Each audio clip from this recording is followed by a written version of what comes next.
اگر فاتحہ نہ پڑھی اور رکوع میں شامل ہو گیا تو رکعت رہ گئی؟ بالکل رہ گئی جی۔ السلام علیکم ورحمۃ اللہ۔ آپ غور کریں کہ جس کو ہمارے لاکھوں نوجوان فالو کرتے ہیں، مرزا پیغمبر صاحب، ان سے ایک مسئلہ پوچھا گیا کہ اگر کسی شخص نے سورہ فاتحہ نہیں پڑھی اور رکوع میں شامل ہو گیا تو اس کی نماز ہوئی کہ نہیں ہوئی، وہ رکعت مانی جائے گی کہ نہیں مانی جائے گی؟ تو ان کا جواب یہ تھا کہ وہ رکعت نہیں مانی جائے گی۔ اور پھر جب ان سے دوبارہ اسی مسئلے کو پوچھا گیا تو پھر کہتے ہیں جس نے سورہ فاتحہ نہیں پڑھی اور رکوع میں شامل ہو گیا تو اس کی وہ رکعت مانی جائے گی۔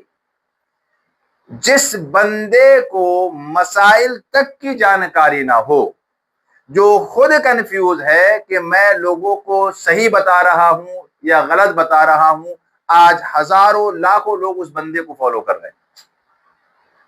آپ پہلے اس کے خود کے بیانات سنیں اور پھر سوچیں کہ یہ بندہ ہمیں دین سکھائے گا جسے خود دین کی جانکاری نہیں ہے۔ اور اس بندے کا خود کا کہنا ہے کہ میں کوئی مولوی نہیں، میں کوئی عالم نہیں، میں کوئی مفتی نہیں، بلکہ میں تو سیدھا سادہ انجینئر ہوں۔ اب آپ اس کلپ کو بھی خود نکال کے دیکھیں اور سوچیں، جو بندہ عالم نہیں، جو بندہ حافظ نہیں، قاری نہیں، مولوی نہیں، جس بندے کو ڈھنگ سے پڑھنا نہیں آتا، وہ بندہ ہمیں دین سکھائے گا۔ آپ سنیے ویڈیو۔ اگر فاتحہ نہ پڑھی اور رکوع میں شامل ہو گیا تو رکعت رہ گئی؟ بالکل رہ گئی جی۔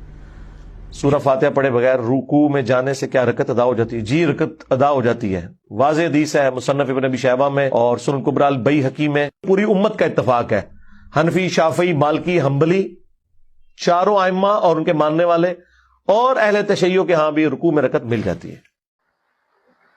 آپ نے کلپ سن لی اور آپ دیکھیے کہ اس کے ایک بیان کے اندر یہ کچھ کہتا ہوا دکھائی دے رہا ہے اور دوسرے بیان میں یہ بندہ کچھ کہتا ہوا دکھائی دے رہا ہے۔